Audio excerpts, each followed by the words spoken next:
ನಿವೃತ್ತ ಡಿಜಿಐಜಿಪಿ ಓಂ ಪ್ರಕಾಶ್ ಕೊಲೆ ಪ್ರಕರಣಕ್ಕೆ ಸಂಬಂಧಪಟ್ಟಂತೆ ಓಂ ಪ್ರಕಾಶ್ ಹತ್ಯೆ ಎಫ್ಐಆರ್ನಲ್ಲಿ ಶಾಕಿಂಗ್ ವಿಚಾರ ಬಯಲಾಗಿದೆ. ಖಿನ್ನತೆಯಿಂದ ಬಳಲ್ತಾ ಇದ್ರು ಓಂ ಪ್ರಕಾಶ್ ಅನ್ನುವಂತಹ ವಿಚಾರಕ್ಕೆ ಸಂಬಂಧಪಟ್ಟಂತೆ ಒಂದು ಶಾಕಿಂಗ್ ವಿಚಾರ ಬಯಲಾಗಿದೆ. ಪ್ರಕಾಶ್ ಮನೆಯಲ್ಲಿ ನಿತ್ಯ ದಂಪತಿ ನಡುವೆ ಜಗಳ ನಡೀತಾ ಇತ್ತು. ಅವರ ಹತ್ಯೆಯಲ್ಲಿ ಒಂದು ಶಾಕಿಂಗ್ ವಿಚಾರ ಬಯಲಾಗಿದೆ. ಪ್ರಮುಖವಾಗಿ ಒಂದು ಕಡೆ ಗಮನಿಸುವ ವಿಷಯ ಏನಪ್ಪಾ ಅಂತಂದ್ರೆ, ಈಗಾಗಲೇ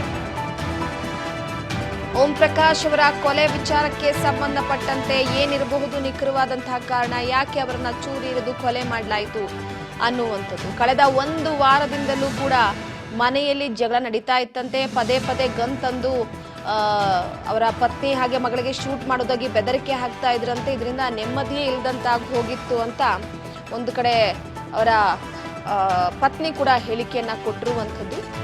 ರಾಜ್ಯದ ನಿವೃತ್ತ ಡಿಜಿಐಜಿಪಿ ಓಂ ಪ್ರಕಾಶ್ ಕೊಲೆ ರಹಸ್ಯದ ವಿಚಾರಕ್ಕೆ ಸಂಬಂಧಪಟ್ಟಂತೆ ಕೊನೆಗೂ ಕೂಡ ಬಹಿರಂಗವಾಗಿದೆ. ಪ್ರಕರಣ ಸಂಬಂಧ ಪೊಲೀಸರ ವಿಚಾರಣೆಯ ವೇಳೆ ಓಂ ಪ್ರಕಾಶ್ ಅವರ ಪತ್ನಿ ಪಲ್ಲವಿ ಅವರೇ ಕೊಲೆ ರಹಸ್ಯವನ್ನ ಎಳೆ ಎಳೆಯಾಗಿ ಬಿಚ್ಚಿಟ್ಟಿದ್ದಾರೆ. ಕಳೆದ ಒಂದು ವಾರದಿಂದ ಮನೆಯಲ್ಲಿ ಜಗಳ ನಡೀತಾ ಇತ್ತು. ಪದೇ ಪದೇ ಗನ್ ತಂದು ನನಗೆ ಮತ್ತು ನನ್ನ ಮಗಳಿಗೆ ಶೂಟ್ ಮಾಡೋದಾಗಿ ಬೆದರಿಕೆ ಹಾಕ್ತಾ ಇದ್ರು. ಇದರಿಂದ ಮನೆಯಲ್ಲಿ ನೆಮ್ಮದಿಯೇ ಇಲ್ಲದಂತೆ ಆಗಿ ಹೋಗಿತ್ತು.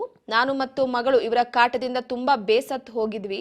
ಅದೇ ರೀತಿ ಇಂದು ಬೆಳಗ್ಗೆಯಿಂದಲೂ ಬೇರೆ ಬೇರೆ ವಿಚಾರಕ್ಕೆ ಮನೆಯಲ್ಲಿ ಜಗಳ ಶುರುವಾಗಿತ್ತು. ಮಧ್ಯಾಹ್ನ ಜಗಳ ವಿಕೋಪಕ್ಕೆ ಹೋದಾಗ ನಮ್ಮನ್ನೇ ಕೊಲೆ ಮಾಡೋದಕ್ಕೆ ಗಂಡ ಓಂ ಪ್ರಕಾಶ್ ಪ್ರಯತ್ನವನ್ನ ಮಾಡಿದ್ರು. ಆಗ ಅವರಿಂದ ತಪ್ಪಿಸ್ಕೊಳ್ಳೋದಕ್ಕೆ ತುಂಬಾ ಪರದಾಡಿದ್ವಿ.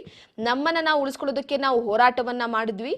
ನಾವು ಬದುಕುಳಿಯಬೇಕೆಂದು ಅವರನ್ನೇ ಕೊಲೆ ಮಾಡಿದ್ವು ಅಂತ ಫೈನಲಿ ಉತ್ತರವನ್ನ ಕೊಟ್ಟಿರುವಂಥದ್ದು. ಈ ವಿಚಾರಕ್ಕೆ ಸಂಬಂಧಪಟ್ಟಂತೆ ಓಂ ಪ್ರಕಾಶ್ ಮೇಲೆ ಖಾರದ ಪುಡಿ ಹಾಕಲಾಯಿತು. ನಂತರ ಅವರು ಓಡಾಡೋದಕ್ಕೆ ಆಗದಂತೆ ಅಡುಗೆ ಎಣ್ಣೆಯನ್ನ ಮನೆಯಲ್ಲಿ ಸುರಿಯಲಾಯಿತು. ಬಳಿಕ ಕೈಕಾಲು ಕಟ್ಟಿ ಅಡುಗೆ ಮನೆಯಲ್ಲಿದ್ದಂಥ ಚಾಕುವಿನಿಂದ ಚುಚ್ಚಲಾಯಿತು ಅಂತ ಸ್ವತಃ ಅವರ ಪತ್ನಿ ಪಲ್ಲವಿಯೇ ಹೇಳ್ಕೊಂಡಿರುವಂಥದ್ದು. ಓಂ ಪ್ರಕಾಶ್ ಅವರ ಎದೆ, ಹೊಟ್ಟೆ, ಕೈ ಸೇರಿ ದೇಹದ ಇತರೆ ಭಾಗಗಳಿಗೆ 10ಕ್ಕೂ ಹೆಚ್ಚು ಕಡೆ ಚೂರಿ ಇರಿದು ಹತ್ಯೆ ಮಾಡಲಾಗಿದ್ದು, ಚಾಕು ಇರಿತಿದ್ದ ಬಳಿಕ ಸುಮಾರು 10ರಿಂದ 15 ನಿಮಿಷ ರಕ್ತದ ಮಡುವಿನಲ್ಲಿ ಒದ್ದಾಡಿ ಪ್ರಾಣವನ್ನ ಬಿಟ್ಟಿದ್ದಾರೆ ಅಂತ ತಿಳಿದು ಬಂದಿದೆ. ಸೊ ಹೀಗಾಗಿ ಓಂ ಪ್ರಕಾಶ್ ಅವರ ಪತ್ನಿ ಪಲ್ಲವಿಯವರು 12 ವರ್ಷಗಳಿಂದಲೂ ಕೂಡ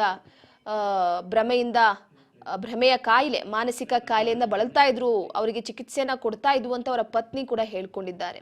ಈ ಬಗ್ಗೆ ಮತ್ತಷ್ಟು ಮಾಹಿತಿಯನ್ನ ಕೊಡ್ತಾರೆ ನಮ್ಮ ಪ್ರತಿನಿಧಿ ಬಸವರಾಜ್ ಸಂಪರ್ಕದಲ್ಲಿದ್ದಾರೆ.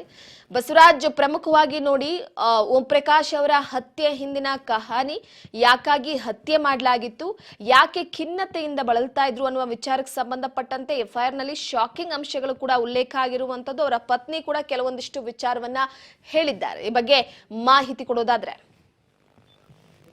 ರೂಪ, ಏನು ನಿವೃತ್ತ ಐಜಿ ಮತ್ತು ಡಿಜಿ ಆಗಿರುವಂತಹ ಓಂ ಪ್ರಕಾಶ್ ಅವರ ಕೊಲೆ ಪ್ರಕರಣ ಏನಿದೆ, ಸಾಕಷ್ಟು ಒಂದ್ ಕಡೆ ಏನು ನಿನ್ನೆ ಮಧ್ಯಾಹ್ನ ಆಗಿರ್ತಕ್ಕಂಥ ಘಟನೆ ಅನ್ನುವಂಥದ್ದು ಕೂಡ ತಿಳಿದು ಬರ್ತಾ ಇದೆ. ಆದರೆ ತಡರಾತ್ರಿ ಅಂದ್ರೆ ರಾತ್ರಿ ಕೂಡ ಅದು ಗೊತ್ತಾಗಿರ್ತಕ್ಕಂಥ ವಿಚಾರ. ಮಧ್ಯಾಹ್ನ ಆಗಿರ್ತಕ್ಕಂಥ ಕೊಲೆ ಪ್ರಕರಣ ರಾತ್ರಿ ಸುದ್ದಿ ಕೂಡ ಬಂದಂತ ಸಂದರ್ಭದಲ್ಲಿ ಪೊಲೀಸರು ಕೂಡ ಹೋಗಿ ಈಗಾಗಲೇ ಅವರ ಪತ್ನಿಯನ್ನು ಕೂಡ ವಿಚಾರಣೆ ಕೂಡ ವಶಪಡಿಸಿಕೊಂಡು ವಿಚಾರಣೆ ಕೂಡ ಮಾಡಿರ್ತಕ್ಕಂಥದ್ದು.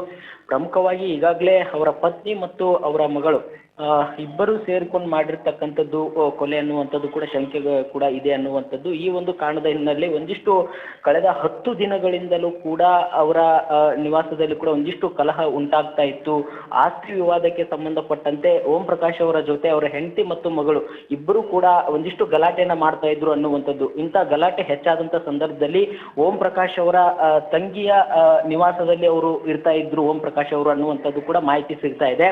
ಅದಾದ ಬಳಿಕ ನಿನ್ನೆ ಇವರೇ ಅಂದ್ರೆ ಅವರ ಹೆಂಡತಿ ಮತ್ತೆ ಮಗಳು ಒತ್ತಾಯ ಪೂರ್ವಕವಾಗಿ ಏನೋ ಒಂದು ವಿಚಾರವನ್ನ ಕೇಳಿಕೊಂಡು ಅವ್ರನ್ನ ಮನೆಗೆ ಕರೆಸ್ಕೊಂಡಿದ್ರು. ಅಂತ ಒಂದು ಸಂದರ್ಭದಲ್ಲಿ ಒಂದು ಆಸ್ತಿ ವಿವಾದಕ್ಕೆ ಸಂಬಂಧಪಟ್ಟಂತೆ ಅಂದ್ರೆ ದಾಂಡೇಲಿಯಲ್ಲಿ ಆಸ್ತಿಯನ್ನ ಅವರ ತಂಗಿಗೆ ಹೆಸರಿಗೆ ಬರೆದು ಕೊಟ್ಟಿದ್ದು ಯಾಕೆ ಅನ್ನುವಂಥದ್ದು ಪ್ರಶ್ನೆ ಮಾಡಿದಂತ ರೀತಿಯಲ್ಲಿ ಒಂದಿಷ್ಟು ಒಬ್ರಿಗೊಬ್ರು ಒಂದಿಷ್ಟು ವಾದ ವಿವಾದ ಕೇಳಿದ್ದು ಅಲ್ಲಿ ಗಲಾಟೆ ಆದಂತ ಸಂದರ್ಭದಲ್ಲಿ ಕಣ್ಣಿಗೆ ಕಾರ್ಪುಡಿಯನ್ನ ಎರಚಿ ಅವ್ರನ್ನ ಚಾಕು ಇರಿತದಿಂದ ಹತ್ಯೆ ಮಾಡಲಾಗಿದೆ ಅನ್ನುವಂಥದ್ದು ಪ್ರಾಥಮಿಕ ತನಿಖೆಯಲ್ಲಿ ಒಂದಿಷ್ಟು ಗೊತ್ತಾಗಿದೆ ಅನ್ನುವಂಥದ್ದು ಪೊಲೀಸ್ ಮೂಲಗಳಿಂದಲೂ ಕೂಡ ತಿಳಿದು ಬರ್ತಾ ಇದೆ. ಹಾಗಾಗಿ ಇದೀಗ ವಿಚಾರಣೆಯನ್ನು ಕೂಡ ನಡೆಸ್ತಾ ಇದ್ದಾರೆ. ಅವರ ಪತ್ನಿಯನ್ನು ಕೂಡ ವಿಚಾರಣೆ ನಡೆಸಿರ್ತಕ್ಕಂಥದ್ದು, ಅವರ ಮಗಳನ್ನು ಕೂಡ ವಿಚಾರಣೆ ನಡೆಸ್ತಾ ಇದ್ದಾರೆ.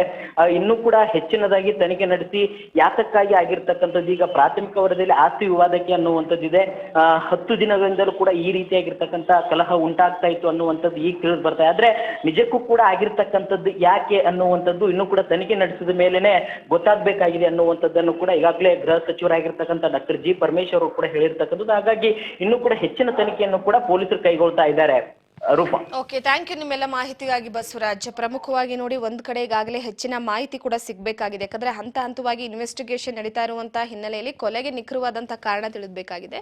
ಸೊ ಎಲ್ಲ ಒಂದ್ ಕಡೆ ಊಹೆ ಮಾಡ್ಕೊಂಡು ಜಗಳ ಆಡ್ತಾ ಇದ್ರು, ಗನ್ ಹಿಡಿದು ಹೆದರಿಸ್ತಾ ಇದ್ರು, ಸಂಬಂಧಿಕರ ಬಳಿ ಓಂ ಪ್ರಕಾಶ್ ಅವರು ದೂರನ್ನ ಹೇಳ್ತಾ ಇದ್ರು ಅನ್ನೋ ವಿಚಾರಕ್ಕೆ ಸಂಬಂಧಪಟ್ಟಂತೆ ಹತ್ಯೆ ಬಳಿಕ ಪಲ್ಲವಿ ಅವರು ಕೆಲವೊಂದಿಷ್ಟು ವಿಚಾರಕ್ಕೆ ಸಂಬಂಧಪಟ್ಟಂತೆ ಕೂಡ ಮಾಹಿತಿಯನ್ನ ಕೊಟ್ಟಿದ್ದಾರೆ. ರಾಕ್ಷಸನನ್ನ ಹತ್ಯೆ ಮಾಡಿದ್ದೀನಿ ಅಂತ ತಮ್ಮ ಸ್ನೇಹಿತೆ ಅಂತ ಕೂಡ ಹೇಳ್ಕೊಂಡಿದ್ರಂತೆ. ಸೊ ಇನ್ನ ಜಮೀನಿನ ವಿಚಾರವಾಗಿ ಕರ್ನಾಟಕದ ದಾಂಡೇಲಿಯಲ್ಲಿರುವಂತಹ ಜಮೀನಿಗೆ ಸಂಬಂಧಪಟ್ಟಂತೆ ಆಸ್ತಿ ವಿವಾದ ಕೂಡ ಇತ್ತು. ಇದೇ ಕಾರಣಕ್ಕೆ ಹತ್ಯೆ ನಡೆದಿರಬಹುದು ಅನ್ನುವಂತಹ ಮಾತುಗಳು ಕೂಡ ಕೇಳಿ ಬರ್ತಾ ಇದೆ. ಆಸ್ತಿ ವಿವಾದದ ಸಂಬಂಧ ಕೆಲವು ತಿಂಗಳ ಹಿಂದೆ ಪಲ್ಲವಿ ಅವರು ಪೊಲೀಸ್ ಠಾಣೆಗೆ ದೂರನ್ನ ಕೊಟ್ಟಿದ್ರಂತೆ. ಪೊಲೀಸರು ನಿರಾಕರಿಸಿದಾಗ ಪೊಲೀಸ್ ಠಾಣೆಯ ಮುಂದೆ ಧರಣಿ ಪ್ರತಿಭಟನೆಯನ್ನ ನಡೆಸಿದ್ರಂತೆ. ಯಾಕಂದ್ರೆ ನಿವೃತ್ತ ಡಿಜಿ ಐಜಿಪಿ, ಸೊ ಹಾಗಾಗಿರುವಂತಹ ಹಿನ್ನೆಲೆಯಲ್ಲಿ ಪೊಲೀಸ್ನವರು ಕೂಡ ಅಷ್ಟು ನಿರಾಕರಣೆ ಮಾಡಿರ್ತಾರೆ, ಇದನ್ನಷ್ಟು ಕೇಸನ್ನ ತೆಗೆದುಕೊಂಡಿರೋದಿಲ್ಲ. ಸೊ ಹಾಗಾಗಿ ಸದ್ಯದ ಮಟ್ಟಿಗೆ 68 ವರ್ಷದ ನಿವೃತ್ತ IPS ಅಧಿಕಾರಿ ಓಂ ಪ್ರಕಾಶ್ ಅವರು ಸದ್ಯಕ್ಕೆ ಬಿಹಾರದ ಚಂಪರಣ್ ಮೂಲದವರು ಈಗ ಸದ್ಯದ ಮಟ್ಟಿಗೆ ತಮ್ಮ ಸ್ವಂತ ಪತ್ನಿಯಿಂದಲೇ ಕೊಲೆಯಾಗಿದ್ದಾರೆ.